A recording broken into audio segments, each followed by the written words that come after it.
आज 12वीचा पेपर. मनामध्ये एक ओढ आणि हातामध्ये हॉल तिकीट.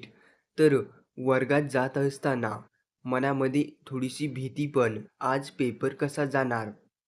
मात्र त्याच्या अगोदर जे परीक्षा केंद्रावर चालू होतं, त्याने तर सर्व व्यवस्थाच हादरून टाकली. तर पेपर सुरू होणारच होता, त्यापूर्वीच वर्गामध्ये अशा हालचाली सुरू होऊ लागल्या, की सर्वच जण आश्चर्याचा धक्का बसला.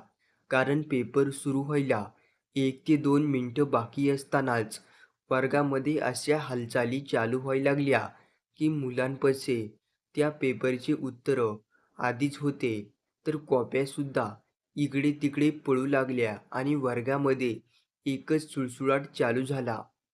कुणाच्या पॅडखाली चिठ्ठ्या लपवल्या गेल्या, तर कुणाच्या बाकाखाली कॉपीचे कागद हे लपवले गेले. मात्र अचानक असं घडलं.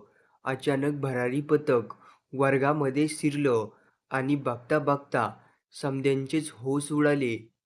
जेव्हा अधिकारी वर्गामध्ये शिरले, तेव्हा विद्यार्थी इकडे-तिकडे पळू लागले आणि कॉपी लपवण्याचं काम करू लागले.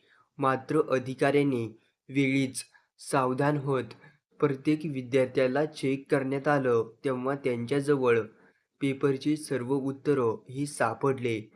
तर अधिकाऱ्याने याबाबत आता 500 पेक्षा अधिक विद्यार्थ्यांवर कारवाई केलेली आहे.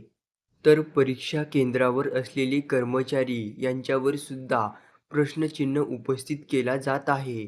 कारण एकाच वेळी एवढ्या मोठ्या प्रमाणात विद्यार्थ्यांवर कारवाई झाल्याने राज्यामध्ये आता एकच चर्चा पाहायला मिळत आहे. मित्रांनो, अशाच बातम्यांसाठी चॅनेल सबस्क्राईब करून घ्या.